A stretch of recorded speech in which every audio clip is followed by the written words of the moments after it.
Kokore mo ke hufanga i he ngahi talwhatapu kuto pe wha o atu pa mei hen. Whatapu atu ki a hatakilotu ka ma hou e ki e whanua. Whatapu atu ki he kau kakai koto pe ku mou lawa ke mou mamata mai ke tau polokalama ko ia i he wikeni. Ai a ko e FAFANGU o SAIONE ma o atu pe mo whaiwhikau SALESI VAKA i he wiki koto pe ke tau unasi ai. O ku atu ke tai rei ke te mo tolu hono ko toa pe ku mo o silava mai kilotoni ke tau kau whataha i hono kamata e polokalama FAFANGU SAIONE ki he weekend. Pe hefo ke te mo tolu ko toa pe to ki ia o atu ke te mo tolu ai polokalamani te mo toku mamata i ha taimi a muiange o ku atu e tai rei loto fia mo loto mawhana ke te mo tolu. I he ahoni foko fia ki tai rei ai whaiwhikau i he laine ke makau whataha i he polokalama whaiwhikau SALESI VAKA. Pe mesene a seria, te tale rei koe whaiwhikau, ka maa ai ngahi ngāwe koto pe whahako me hena, whewheha ke whaiwhikau e whamiri, pe mo e ngāwe o ku mo whahako pe mesene a seriana. Ia, malo bita solo e mao whainga mare, pe go whakawhetai lahi ki he o tua mawhi. O tua koe tamai, pe mo alo, pe mo no lau mare i he tā usia ai pongpongi whakakoloa, ka koe pongpongin. Ko hi, ko lawe i pe whakisolo ko te hanga pe tau liu pe mahina hono walu, ka tau hanga atu ki he mahina hono hiwa. Pea o kue a lewa ai tauhi ofa mo e whaima manawa kawa ai lau maari e hono tauhi ho tau ngahi whamiri. Neongo tau whaiteriha ke ngahi mea kotoa pe i ho tau loto mo e tau whakaukau ke fie mao e mea kotoa pe e tau tolu whahinga tangata ka hono whakakatoa o malawa e umea tau fie mao ko hi koe ofa ai o tua o ne ke i tuku tauhi ki tau tolu i he mo uini. Ko ia i he popongin solo koe whanuani o ku malu malu au pito ai ea pe au ku tofki ai ea o fonuani pe ulo lelei la a malohi pe mahino o ku iai ai liliu pe me he momoko o mau ai ea o mafana i he pongpongin pe o ku longo noa e funga e fonua e solo pe ko family o mau ke i fale tari fono ngape ka ko mahalo ko ta polo kalama ko i wike ku osi na ku whakamahino atu ai fie mau ko ia ke toi foki mai ai kautaha ko ia o kunauhanga o reassessi ai tala mahu i ngā.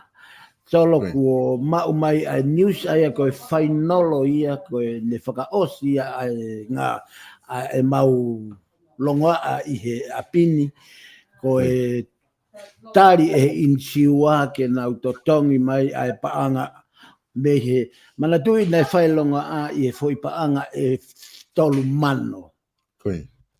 Pea kua tari he insiua o whakapapau ia ke te nau ke pe mau fie maare pe ki he hō mai foi paanga ka mau to kumi e mau tolu hakau langa pe mau talange io ka mau fie mau ke ombe mau inga to tonu e mau pea o ku nau tari lewa ke nau whakahō mai ai walu mano aia ko tolu mano pe aloha ke ia vai wa ko ono mano pe ku nau tari en ke ombe walu mano pea koe walumano ko ia ko osi hu mai ki he akauni o api pea koe tu ko he taimini o ku ia mau tolu leva ke ui ha kautaha i he foi kautaha pe e tolu nai ave o whai ai reassessi aia koe foi kautaha e taha koe ono pa foi kautaha e taha koe nima pe foi kautaha e taha koe fitu aia ku hauleva foi pa anga o lunga katoa he foi tala mau inga he ko hinga na ufihia ai ko o mai o tau haue mau inga he tolu kai mau ia ku o lunga pe ku tari he insiua ke hu mai e valu pe te mau fai geri hareva i he nima pe mo ono mo fitu ko hai te mau tari ke o mi o fai ngawe pea koe tuu ia i he taimini, pea ko hono whainolo ia e are amo e umea ko ia kou hi ko nau tari mo lotfie maari e nau to tongi mai o tapolo up. Me he uraki mahu inga o e tala mahu inga pea aia ko ne osiange ko ia, ko mea bea a maudol, ko hono whamore katoa e fui pa ngā ki hono wharerei o au kia ngahi mea to tonu ke whakarerei aki. Ka nai kai kau ia i he kouti koe ai insiua. Solo koe tapua peia ko whae au ki ai, pea koe ne tu e taimini ku osi houa e ahenima, kua hu mai ai foi pa anga ia ki a kauni o api, pea ku a mau tolu lewa he foi kau taha e tolu, te mau awe ki he nima, pe koe ono, pe koe fitu. Koe ne osiange ai foi kouti e tolu koe ni, o kei toe pe ai taha mano tupu, pea mei ke heia ka pau na mautari e tolu mano, te mautoi whakaiku no ki mautolu, ke whakaosi aki ai ngahi o api. Malo solo.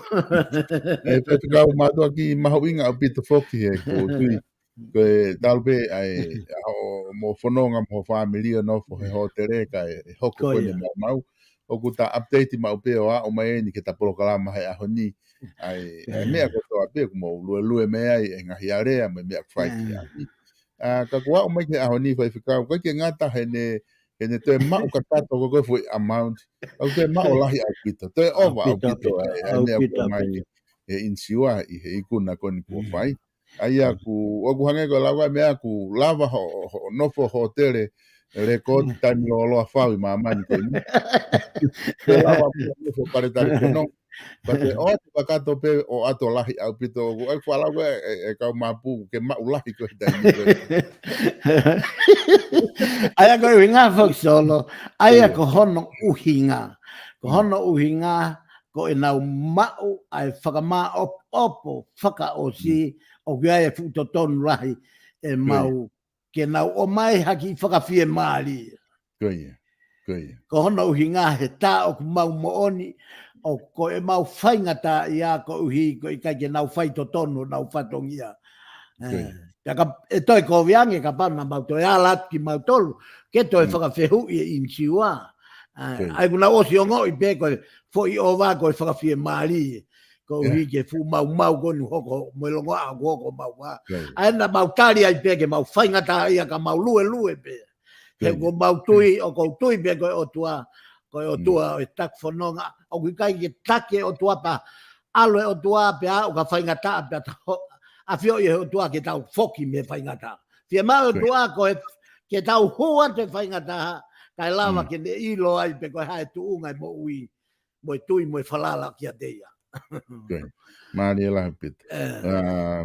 Tau tuko e whakau ko ia e ko ni kuai amnak le rei pe kuai ola le rei i whenga kuai i whakau.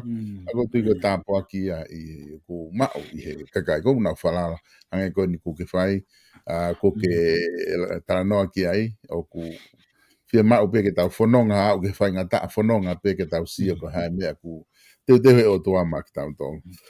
Whakau ko re mo ke haki miniti hongo fulu ke taki i awhi mua ke ko ki fie whakatala noa atu ka koe ki mo ke ta hoko atu ke ta polokalama i he mahu inga e whakau koe ni ko ngā ku mahino whoku me whare area o ku os whakahu ai vote of no confidence.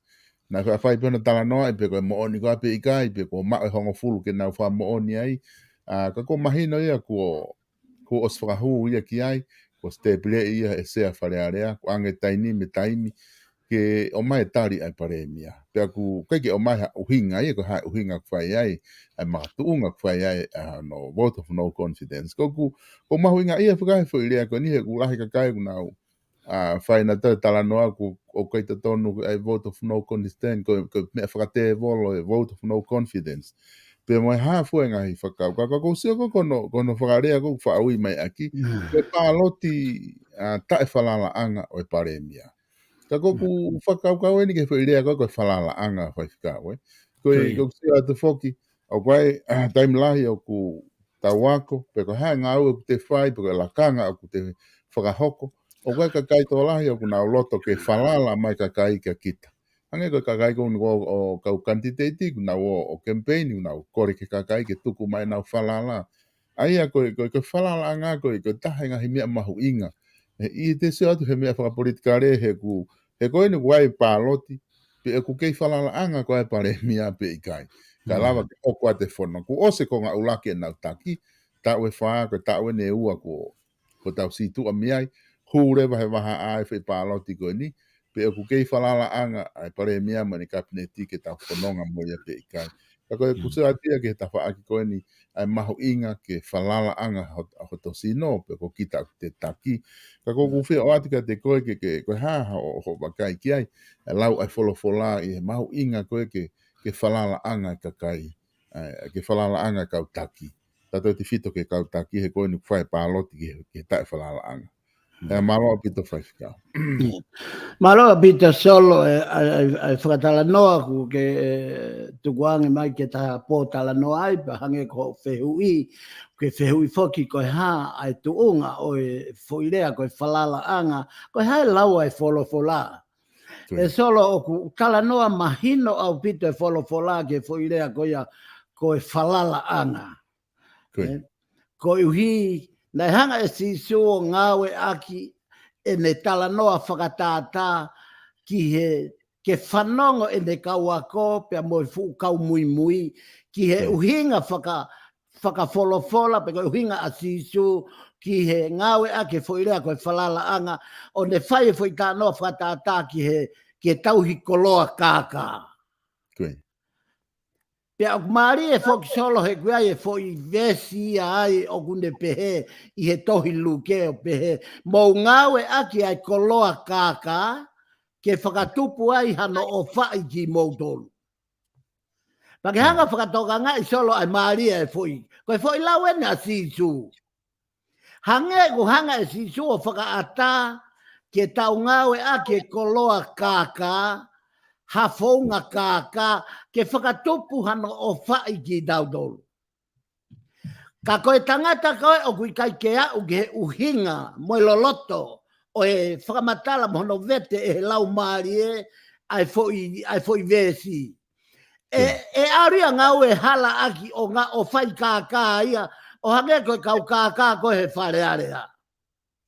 Ka kui kai koe uhinga ia a sisu. Koe uhinga a sisu ia. O kuhanga he vesi o tok whakamahino ki mui o pehe. Ka pau e whalala atu ai tau i koloa ka kohe ki mea si i. Pea koe harewa ka whalala atu o atu ai koloa lahi.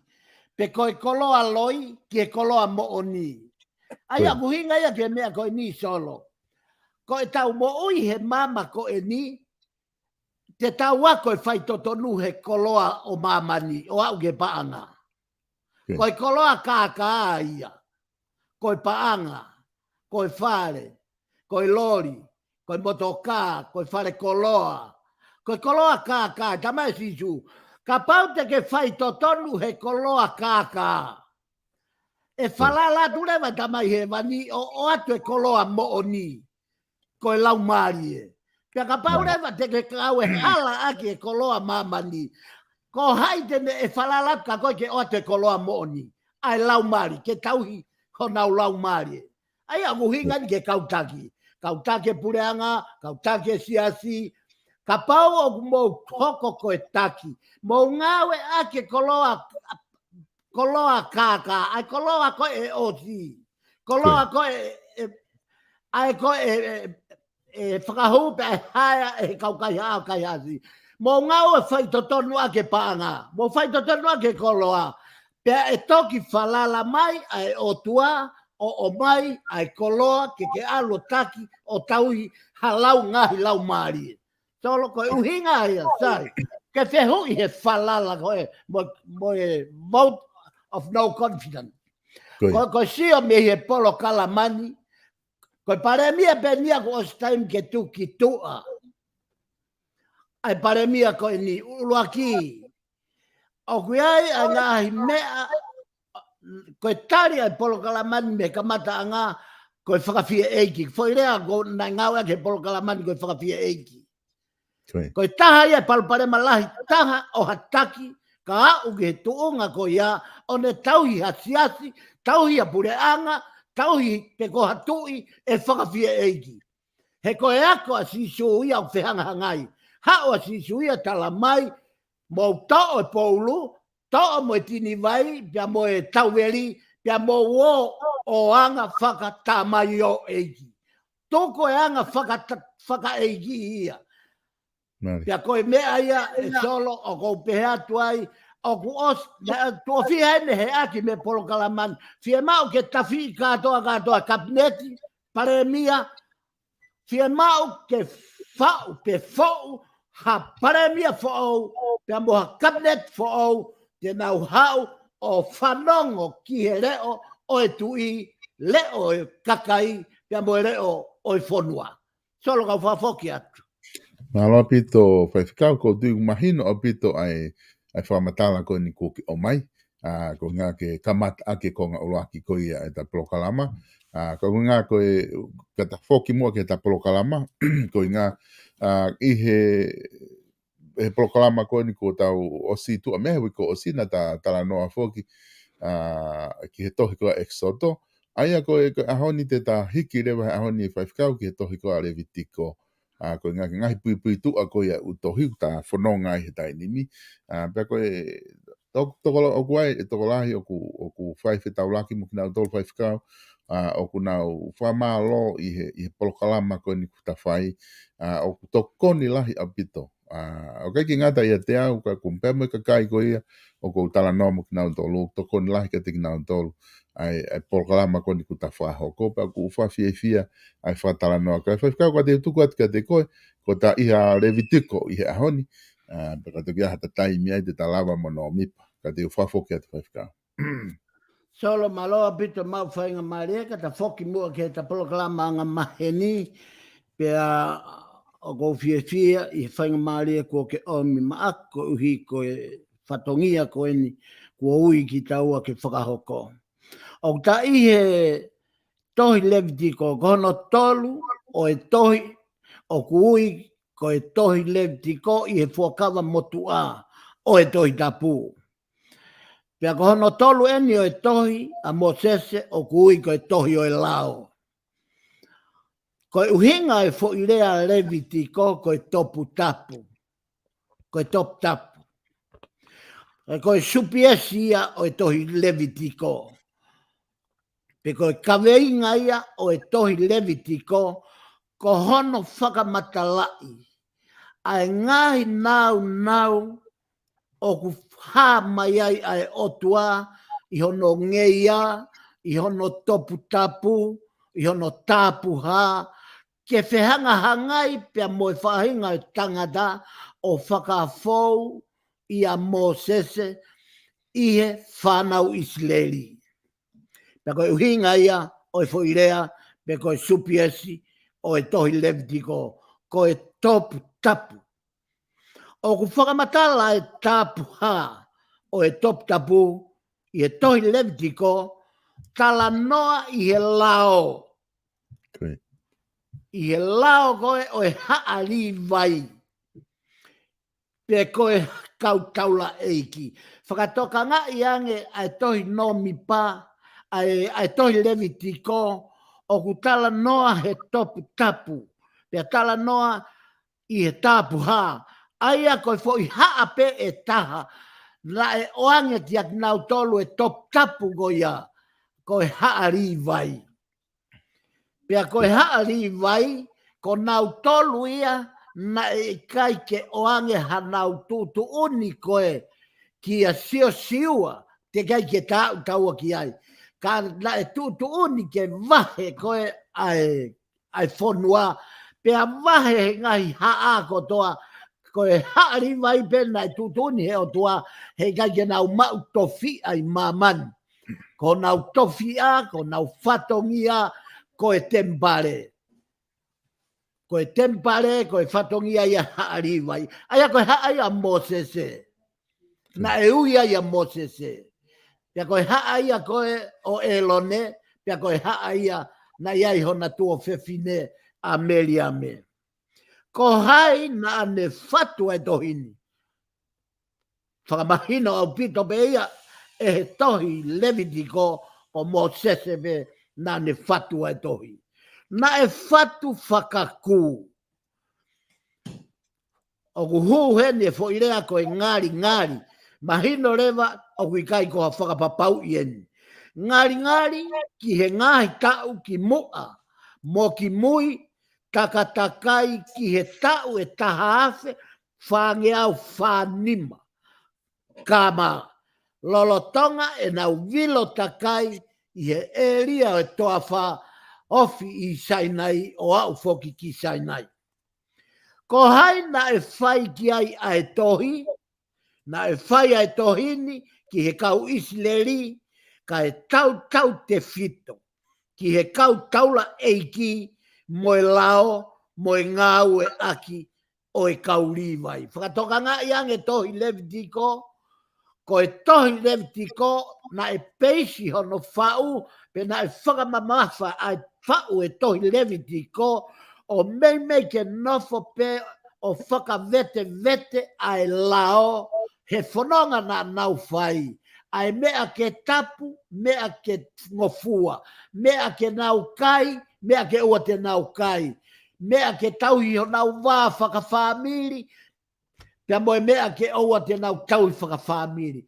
Ai mea ke nau tauhi I he wā, pia moe kau taula eiki, moe kau ulu motua, lao mea kotoa. Whatonga e toi Levitiko solo, tala nā katoa he au au, o ku wako I he otua, koe whaunga en te mou whauai, koe lao en te mou whauai, pia koe konistu tone, tu uni, koe mea ena ta lave he poro kalama ki mua, koe konistu tone, o ku heka tu uni he lao, pia heka e lao he tu Pea heka lao I he konistu tone. Pea koe konistu tone. Fo I whekau koe e hongo fulu na e oange sai nai. Pea veteki lewa e otua he ngai potohi. Meia senesi e ki soto levitiko no mipa te talonomi. Pea koe uhinga ia o kui ia fo ni mai puka. Koe ia o septua kini. Koe tohi lao. He o whakamatala ki he lao e nau whanonga. Lao e nau alu he. Lao e nau tante e mon man. Lao e nau fai kovnanite. Lao e nau fuakava. Lao e nau fai fei lau lau. Lao e nau whetau hi aki. Katoa koia. O ku veteki he foi ni mai puka. Mo ia senes exoto levtiko no mipa te talonom. Ka ko te talonom I he pongpongi ni ka whanonga I. Aia ko e whai e tohi, ko e tatarien ke foi whehui. Ko e whehui mai kataua. Ko haina e whai ki ai e tohini, ko e tatari ki ai. Na e whai e tohini ke kau Israeli, ka e tautau ke whito ke kau taula e ki. Pea mo e lao, mo e ngau e aki, o e kau o haari mai. Aia, ko e whehui en ki tonga. Ko e ha ai uhinga o e tohi levdiko. Ko e tohi levdiko, ko e tohi whakahino ia. Pea ko e tohi ia, ke whakahino aki a tonga. Ki he anga e nau tauhi, a e nau kau whai whekau, tauhi ho nau tui, tauhi ho nau hou eiki, tauhi mo e lao ke whei lau. Ko e uhinga ia, na e whai e tohini ki a hai, whai ki he kakai Israeli. Ko e tohi kau ki he ha. Na e whai e tohi o whakatewhito ki he ha. Ka toa ngahi mea koni kua ta whakamatala. O ki ai e ngahi lao, pea mo I ngahi whakahino, ke mo ui aki he kakai Israeli. Whato ngai ange solo.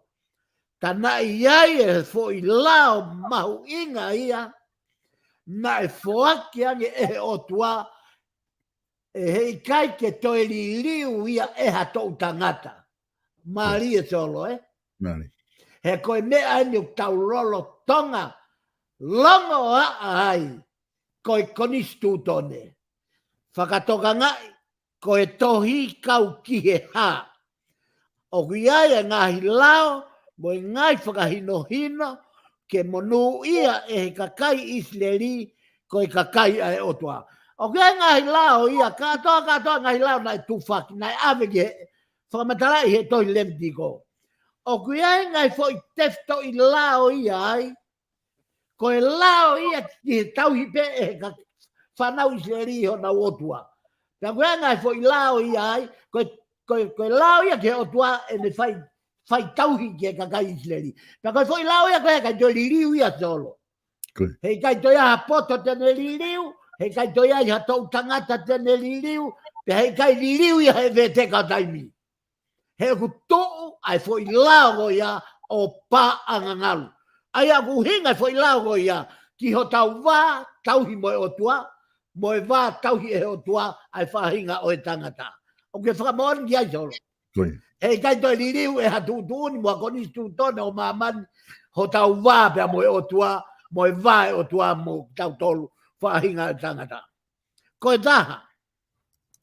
Ko e ngai whei lau. Ko e ngai whakatātā pe ia o e whaahinga.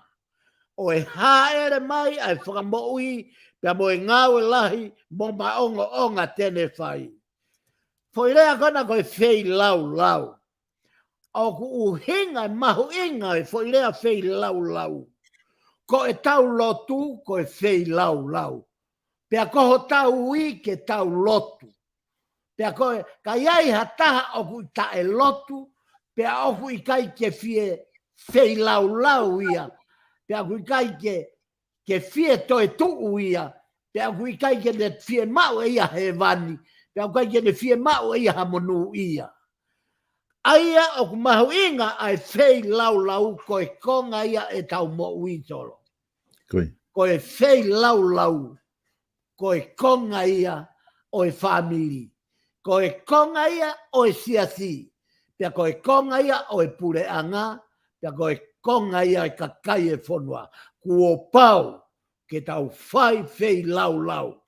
o e lotu whakawhetai, o e wheilau aki ai o tau, e tau whakatomala, ko e wheilau ia, ko e tau ngoi pe, ko tau heme o tua, pia tau tafoki, whakatomala, ko hono uhinga he tau kei mau e whainga maarie o e moui. Solo ka hoko mai e moui a pongi, solo kua tō mui. Te giai ke te au ki e whei lau o e whakatomala. Ko e tangata ko toa pē o kutui o tua kua pau ki ne whai a e whei lau. Ko e tangata ko toa pē o kui kai ke tui ki o tua moui. Ko e tangata ia o kai ke maheni, kai ke ne ilo ia ko e hae whei lau.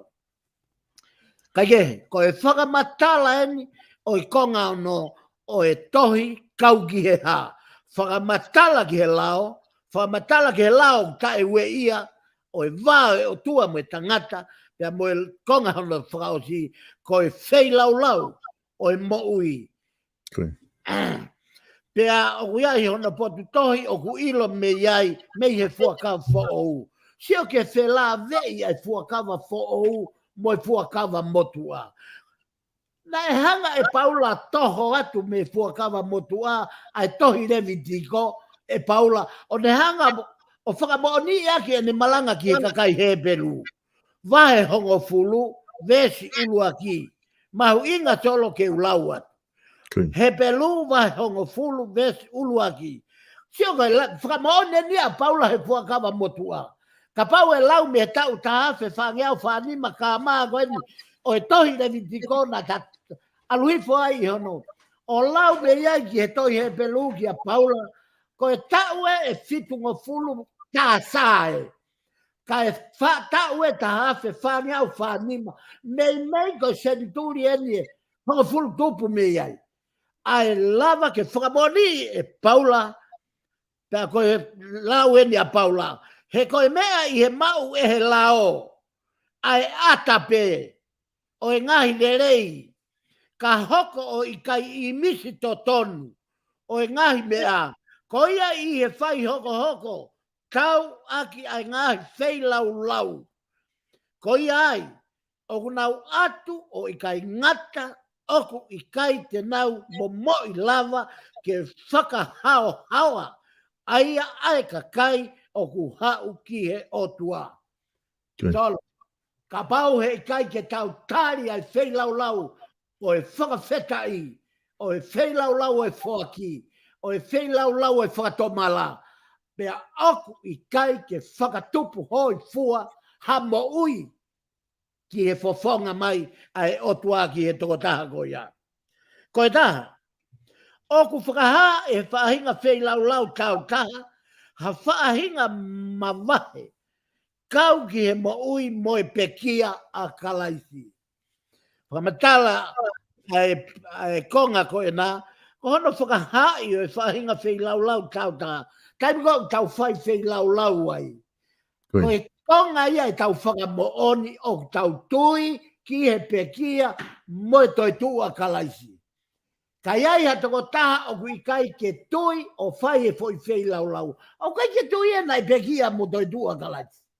Toko taha pe o ku tui ki a sisu kalaisi nai pekia mo toi tua.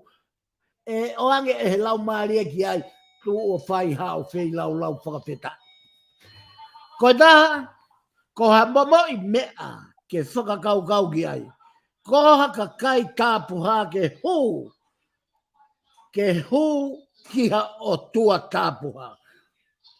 Ko e tuunga ena solo, e foi konga ko ena, ko e tuunga ko ia, au totonu ke tau mau ka kato au pito ai foi whakau ko ena, o i pui tu a tohi levitiko. Aina au behe, koha ka kai tāpuha ke hū ki ha o tua au tāpuha. O ke whamoni ai solo. Ka pau o tāpuha a e tau tamai whakalangi. Tau. Ke ngauhi e tau moui, a koe mo ki i whamiri. Ke hoko ko ki i whamiri, o tāpuha ki e fofonga mai oha o tua o tāpuha. Tāpuha e o tua, tāpuha hono kau mui. ko uhinga ia o e foi toi whakamone foi lau go ia pia mea Levitiko vai tahiwa vesi ua aia o ku pehe whanongo solo pia o ku kau ena he master ki o e toi Levitiko a Levitiko vai tahiwa vesi ua pia folofola si hova ki a Mosese o pehe rea ki e whakataha ko toa o ha Israeli pia ke tala ki a teknau tolu ke mou ma oni he oku o ma oni au si hova ko mou otua tonu au bito ia solo ka pau o ma oni o tua o tauloti ai ko hai uhinga mea o tau ke i kalanga mo lea solo whamanatu mai e lau maari ka tau ke tu uai ka o whamanatu atu e mea koe ni ka o whamanatu atu o ki lahi whanongo i he Facebooka i he kakai o nau pehe ko nau toluia koe kau tae lotu pa ko nau toluia ko au ia koe motu anga hala solo o tapu ia he lao o e pureanga o e otua he ku os fai e si su e pekia pea ku os toi tua si su pea ku kai ke toi iai hamo i anga hala ko he uhinga o ku kei malanga iai he kakai ko ia ko nau tolu koe kauanga hala nau tolu koe kauanga hala pea o ku kai ke totonu ia os fai e si su e pekia pe ku ke whakatomala pe ku ke kai whakatomala o ati ke toi rea aki o ku ke anga hala o fie mau he o tua ia lau marie ki e pure anga e o tua ko taimi ko ke ke no pe ko pe o ko mutu anga hala o ko mutu anga hala pe te ke no pe ko fa anga hala ibe moni ia sol mai ia tokanga ki ai ko ta off e ta polo kalama e lau marie ka o mai ai mea o na e whanongo ai i e Facebooka ka ke ka te ta hoko ataua ko ngā fo i lea mahu inga o e tohi Levitiko pia mei he vahe ulua ki e vahe tolu fitu ko ngā fo i lea mahu inga e ni o tau he aki e he tohi Levitiko ko e tapuha ko e fei lau kio ke fo i lea ko e fei lau ka lau e fo i lea ko e fei lau i e tohi Levitiko feunga mo hono hiki i tohi Levitiko feunga mo e foi fei lau e tolu ngiau. Mahi noi o e mahu inga ke a e whahinga o e tangata ai kau karistiane ai kau mui o sisu o nau a o mo ui fei lau. Foi lea koe whakarerei. O feunga pe mo foi whakarerei e tolu ono o ku asi i he tohi Levitiko. Foi lea koe top tapu. Feunga mo foi lea e te au tolu ngo fulu mataha. Ai foi lea tau he aki e he tangata fatu tohi ai top tapu pe koe maa onion. Top tapu mo e maa onion. Te au tolu ngo fulu mataha. Pe koe whakarerei foi lea tolu ono. Ko e kakano ia o e tohi Levitiko ko e tapuha, ko e top tapu, ko e whakarerei. Ka ki aluhifo solo o ki solova whakamatalahi. Ko e konga la lahi pe e tolu o e tohi Levitiko. Si o heni solo, foi tohi Levitiko ke vahe tolu ia, e foi vahe koia e tolu fitu, ko e foi konga la lahi pe e tolu kalanoa ki ai foi vahe e tolu fitu koia. Uluaki, ko e whaunga totonu ke unu ki he otua. Si ke mahu inga, a hono whakahino ki tau tolu e Mosese pia me he tohi Levitiko, ai whaunga totonu ke tau unu ai ki he otua. Ke tau unu ai ki he otua. Aia, o kunehanga o whakamahino i mai ki tau tolu, ko e whaunga o e tau unu ki he otua. Ko konga hono wa, ke tāpuha ai kakai ai otua. Ta koe konga hono tolu, koe ngahi lao kau ke whanua o e kakai ai otua. Ngahi lao kau ke whanua o e kakai ai otua, mahu inga ke tau nofo a whanua o kia hano lao o kunau ilo otua, tui otua, ngā ue ki he otua. Pea i kai ngā tai ke tāpuha e ka kai ai o tua, pea ka wako me ai mo ui whakaulu nganga. I he nofo he whamiri, he mo ui whakafoi tui, mo ui whakafonua, mo ui whakapureanga. Tā wako me ai ke tau tāpuha. He koe tau hanga whakatāpui e o tua ke tāpuha, pea e whai a ki he kakai kotoa pe. Tuku kehe a e taimi o mai e he o tua hangofua pe mission ki a toko taha ke ala atu o maloki hakakai pea koe rui ia o makehe pea mehe o tua. Pea kai ngata i koe whaunga to tonu ki he unu ki he o tua tāpuha. Mauia ia ulaki, Levitiko vai ulaki vesi ulaki hongo fulu. Pea ke tāpuha e ka kai ai o tua, mauia ia Levitiko vai tātā vesi ulaki ua whā. Pea koe ngahi lao kau ke whanua mai ka kai ai o tua, mauia ia vai ua nima, o lele ai ke vai ua fitu, vesi ulaki ki he ua fitu. Tā toi ki hanga o ki wholahi ke ki momo iki ange, ai foi vahe tolu goia. Ai whaunga to tonu, mo tāpuha e kakai ai o tua, mo ngahi lao ki he whanua ai kakai ai o tua. Tā toi hanga o toi ki wholahi, koe hi, koe whakamatala whakamahe. Ulaki, koe whaunga to tonu ke unu aki ki he o tua tāpuha. Mauia ia Levitiko vai ulaki vesi ulaki hongo fulu, ai aku fau i he fei lau. Ai ako ene ki movete, kono toki silaisi angin, kou mai fo i kawenga fo au koe nā. Oku uhinga e faunga to tonu ke unu ke o tua, oku uhinga ia ki he faunga o e fei lau o tau whai. Koe taimi ko o tau whai ai ha fei lau. Koe lau maari e fei lau ko ia, e ilo me iai ai faunga, pe oku ke whakakakano, pe oku ke whakatevolo, pe oku ke whakaotua, pe oku ke whakalau maari, pe oku ke whakapoto, pe oku ke uhinga pe koe hou eiki. Katoa e faunga o e natula ho fei lau, o kune hanga ia o whakahai mai i he kawenga ulu aki, ai faunga to tonu ki he unu aki e o tua, ai ta o tua o tāpua. Pea koe taha, koe fau i he kau taula eki, a koe foi fau ngā kua, ulu aki koe fei lau, ua ko ho fau i ha taula eki.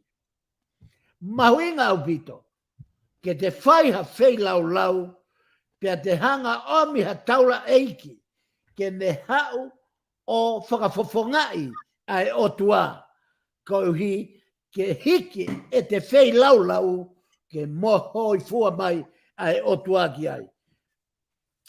Koe konga whakausi, koe tāpuha e ka kai ai o tua. Io koe whau i he kau taula eiki, o mauia i a Levitiko vai malu besu laki e onga pulu. Koe tāpuha e ka kai ai o tua, ai a mauia i a Levitiko vai ulaki besu laki e wawha, ai a koe tala noa e tāpuha e ka kai ai o tua solo, o tala noa ki ngahi mea koe ni ulaki, mea kai maa, tala tio. Wa wena o tala noa e lao ki mea kai ngofua ke kai, mo mea kai o tapu ke tau kai. Koe mea kai o ku maa, sino o ku maa, ngahi api o ku maa, ngahi ulunganga maa, hu maa pe hauhawa. Ulunganga maa, uhinga ki he mo ui totonu, fai totonu. Mo ui fai totonu, mo ui fai mooni. Aua toe whakamomore o lunga, aua toe afi olo e te whakatala. Kovi pelelei tahanga tonu. Kai whai ngofua e solova e palo pare ma. Koe taimi koe momore o lunga, pea te whakaaringa rerei, pea te whakaapa-apai, pea toki he holo e mooni ia. Kai mata whewheka mai e loi mo e kaka. E taha, koe urunganga maa ia. Koe kau taula e ki ke nau maa. O mahu inga ke maa e kau taula e ki. Pake whakatoka ngā iangi. E maa koe ha taula e ki. O kulahi angu ni taimi ona he kalabu. Whakaukau ange ki ai pe. E anga whe ke mo ui maa. Ha taula eiki o lahi ange tsapate foi hoa pe taha ku huai fai lotu. Pe toko naki potua pure lulu po falaite koe nofon peo ve tau a pe solo. Whakatoka ngā i whakatokanga ai lao e lotu ai ni o tatala noi. Kau taula eiki fie mau e maa. Koia ku fie mau ke tala noa ke sio. Koia pe taula eiki pa ke atu kia eki foi potohi koe ni. Levitiko vai ua taha vesi ua ki ke ua. Koe tala noa hanga tonuia ke kau whai pekau. Pe kai ngatai koe whei lau ke maa. Ai mahu inga ke oa na ai uhinga whei lau koe na ke maa. Oa huai e paanga uri. Oa huai e mea kai haa. Oa huai e whakamalohi. Mai o miha mea ha paanga ai kau masi wā kau ai. Whakatonga ngā iange mea ku.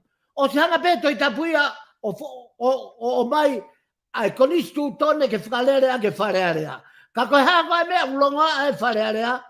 Ko i kai ke nau whakaava ai konistu tone ai wholofola pia nau mui ofi ki kiai. E koe whao si koe ngahi lao kau ki he whanua mo i kakai ai o tua mauia ia Levitiko vai wanima ves ulu waki. Mauia kotoa ai. E solo kone katoa ia ai ki foi potohi pia te utuatu ai pe mohono ngahi potohi o e tohi Levitiko. Levitiko vai uluaki vesi uluaki pia uianga mo sese e ki o ne forfola ki ai meihe te niti fei loa ngā o pehe. Levitiko vai ua vesi vai uluaki vesi tolu kapau koe fei lau mo i fua a ene ko pano ko hapulu tene atu. Hamaru tangatu. Oku i kai hano mere. Tene atu ia ki he matapa o eternity. Fei loa ki anga ke whakahoi fuai. Ai fina ngalo o e ki. Levitiko vai ua vesu loa ki ipea ka omi e hata hako pano. O i fei lau mea kai ki a kinova. Tene omi ene mea meihe eri toi mahoa. Pea tene lingi halo ai. Pea tene hiki ki ai halai beno. Levitiko vai tolu vesu loa ki ipea ka pau. Ko i fei lau o wha. A ene ko pano ko e omi pea meihe funga. Me whanga pulu. Pe koha manu. Kangata pe fefine. E tae hano mere atu ia. I he ao o Sihova. Levitiko vai ono vesi ulu aki. Pea folfola Sihova ki a Mosese. O pehe kai hataha e whai hala. O whai kā. Mea na tatala noa ki ai. He hiki o whai lau. Ai mahu inga ki o na whai kā.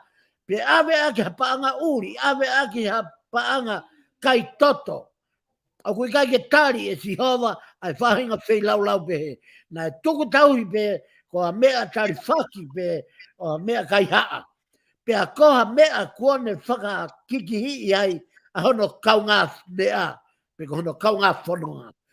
Ko e uhinga, o Levitiko vai ono vesi ulua ki, ai mahu inga ke te ongoi, ko e whei lau ki he tua aki, ai mea ko tua pe o maa, pea te toki whai ai whei lau.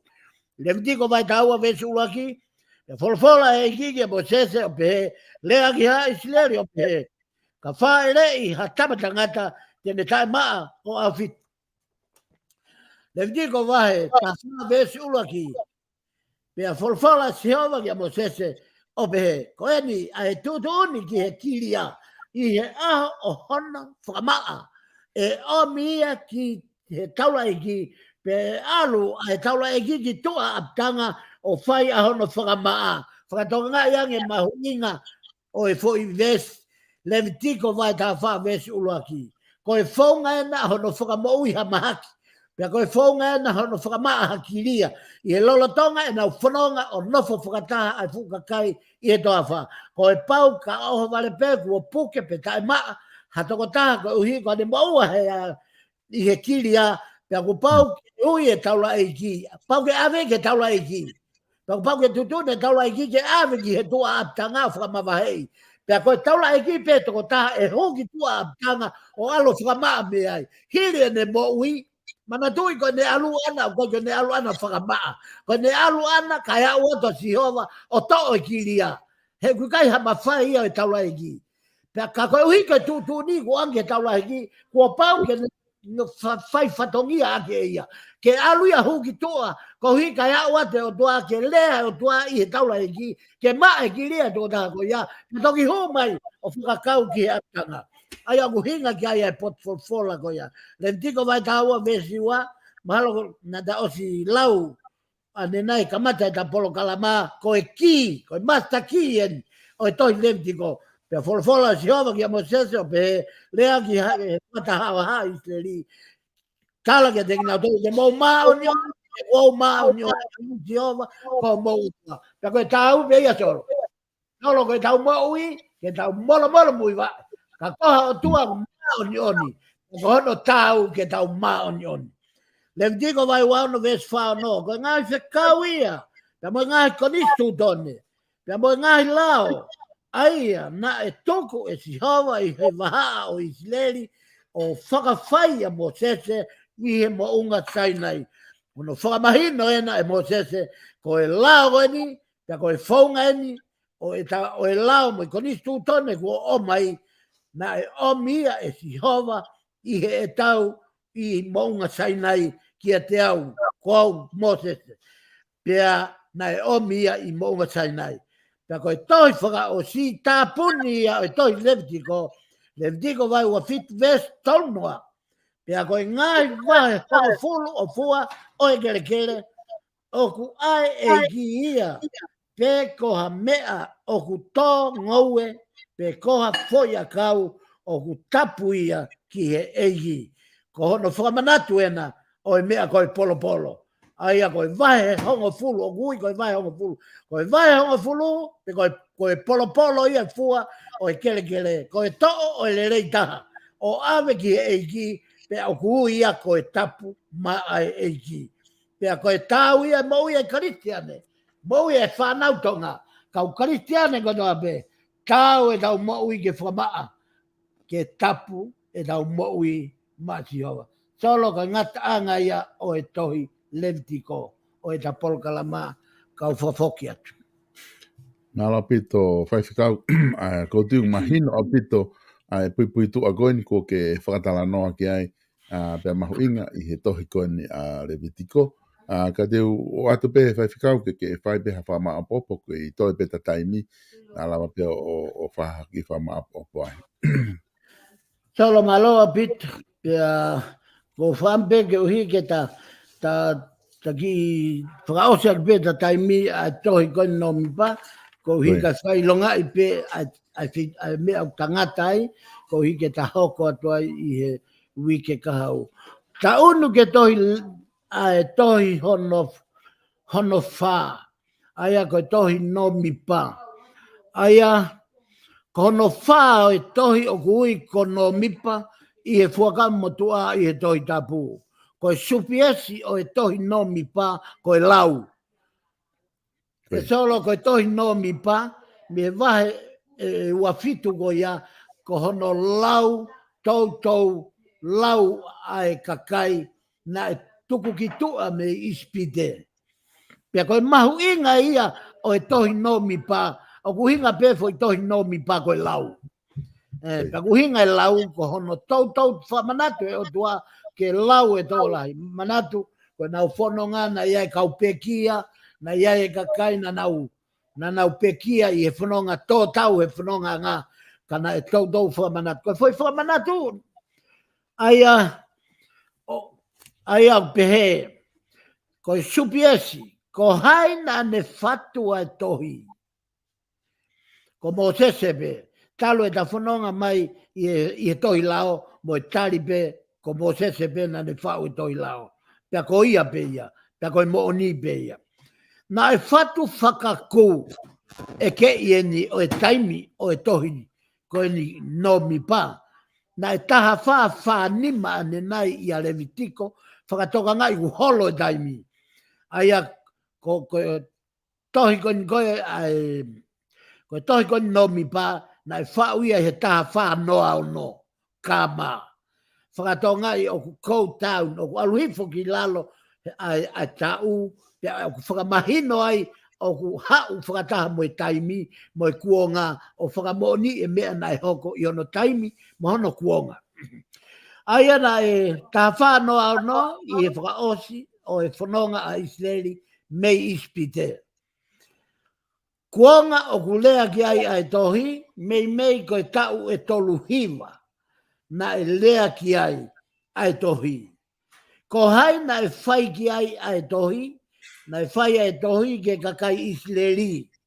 Ko hi ke oua na ala ngalo ia te nau tolu, ai whaunga na e whai e otua aki ho nau whakahauwhi. Pea oku maa tau tolu, maa nau tolu ko toa ai whaunga whakahauwhi mo ui ai otua. O ku mau e foi whamaoni a ko ia mea urakorin tō vahe ongo fulu, vesi uluaki ki e taha tolu. Kala noa a paula ai ki e foi vaha taimi e nau whanonga he toa wha. Pea mo e whaahinga whainga taa na e hanga e o tua o whakamo ui ki nau tolu. Me ngai whainga taa na e hoko he toa wha. Ko e tohi kau ki he ha, ko e tohi historia mo eni e taha, o ku lea ai tohini kau ki he au sia, a kau Israeli. Lolatonga e nau he whano i e toa wha. I e waha taimi koe ni e nau mawahe pia me he mounga tainai ki he nau whakaofi eni ki he tafa whanua o e whanua na e tala ofa e o tua maa nau tolu. Kuo nau, aia koe whakatonga ta unu ki he tohi, o ta unu mai ke tohi no mi pa he taimini. Aia o kala noa e tohi no mi pa ia he osi a Levitiko i e whanonga i e ngai lao ke whakamaa o e whaunga moe kai, moe tauhiwa, moe hāpua, moe whanonga, moe mea nau whai. Tawa mai ni tawa ke tohi no mi pa, ka mata ke whakamaa opo mai he ko nau tatere, he tafa whanua o teu ke hou ke whanua talau wha. Pea ko kamata lewa ke ala ai tohi no mi pa, ke whakamaa opo e kau whanonga. Ko hai e tokolahi o e ngahi matakari. Aia, koia o kuhinga e tala noa koe ni ai te hui ko hai na e whai kia ia tohi. Pea o kuhinga ia koe tohi, koe whai mai kakai Israeli, koe uhi. Ke oua na ngalo ia te nau tolu e whaunga na e whai e hotua ake o na whahaup. Anu nau tolu i he whanonga na e whai i he toa wha. Koe taha, koe tohi kau ki he ha. Te hui mau inga ini. Koe tohi kau ki he ha. Kono tari, koe tohi historia mo eni e taha o kulea ai tohi kau ki he au sia ai kau Israeli. Lolo tonga e nau he whano e toa wha. E waha taimi koe ni, o nau mawahe pia mei maunga sai nai. E nau whakaofi atu ke tafa whanua, o e whanua ko tala ofa e o tua mo nau tolu. Ko kamata ke kite whanua ki e whanonga o whai e kau Israeli. Koe taha, o ku ihe tohi harisi e ua. Solo ke whai mea mau inga o pito eni, o ka pau e mau inga iha taha ke ne hanga o hi. O ku ua, o ku ihe tohi harisi e ua. O e tokolahi, o e kakai na e uluaki lau, o e tohi kakai na e whai i a ki moa, pia nau mawahe mei tai nai. No mipa wahe uluaki vesi ua ke ni mawha. Aia ko no mipa wahe uluaki vesi ua ke ni mawha, ko e nau hupe ia koe mei sai nai ke kamata e nau whanonga, pia lau rewa e tokolahi. Pia nau whanonga ai. Whanonga ko ia, pia lautu o ua. Ko e uhinga ia, o kumau ia pia me tohi e hoko mai he tua ko e ni, o no mi pa, aia ko tohi teta lono me, a hono lautu o ua e lao. Ko e uhinga hono lautu o ua e lao. Fo i rea ko e, ngau e ake he toko lahi e nau malanga, ko e lautu o ua e lao. Kau kaike nau ila na toko hae uhinga, o e pehe lautu o ua e lao. Ko uhinga lautu o ua, hu ki tua me sai nai, lau e tokolahi o kakai. Na e whanonga i e toa wha. Na wau koe ki e tafa whanua teu ke nau kolosi i e vai tafe soa tani ke nau hoge e whanua tala o wha pe nau i e tua vai tafe pe tutoni ai e sio ke toi lau. Pe koe fo i lau goia ai a guhinga ai a e tohi nomi pa koe lau tu o ua o e lau. Pea i kai ngatai, koe mea tohi koea, koe tohi lao koea na e whoaki kia mo te na e mau i whoki a e tohi lao. Pea i hono whoaki tu o ua au kei uhinga tatau pe, na e whoaki tu o ua e lao. Uraki i whoaki mau lao hono ua i he mo unga o horepi.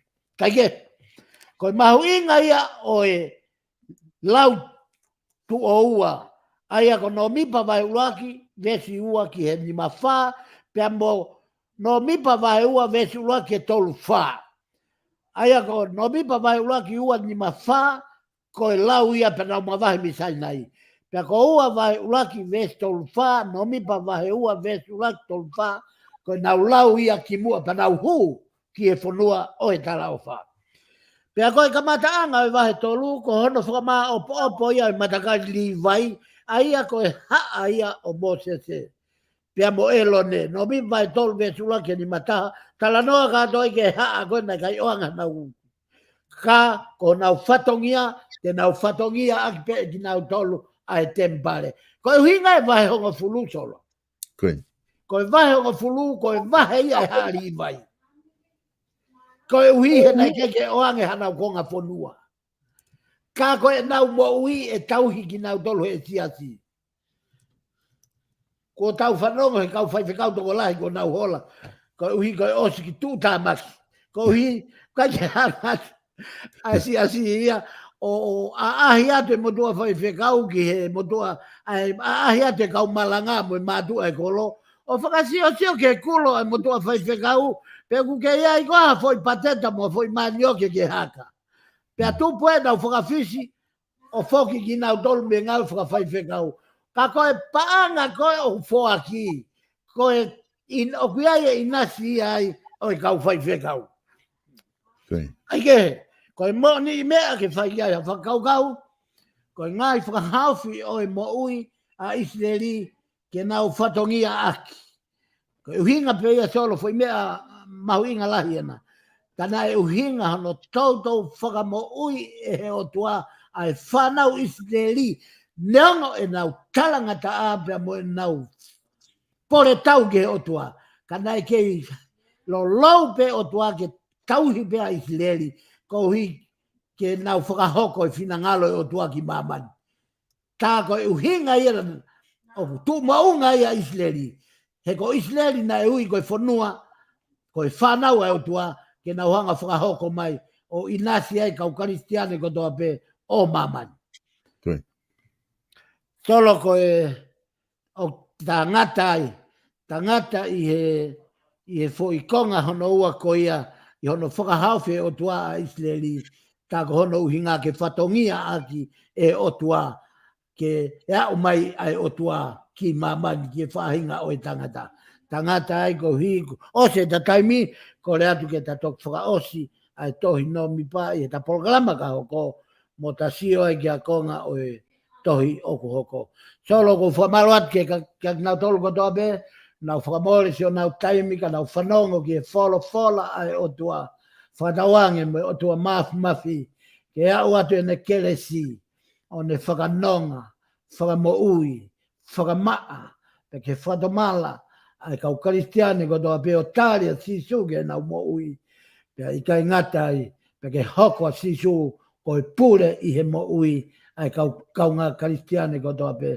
O whatu solo ki a te koe pe mo i polo kalama, o whaketapua ki koe e o tua mafi, ko hi ko whatongia, ko ui koe ki ai, pe me he polo kalamani. Solo kau whakafoki atua, malo pito.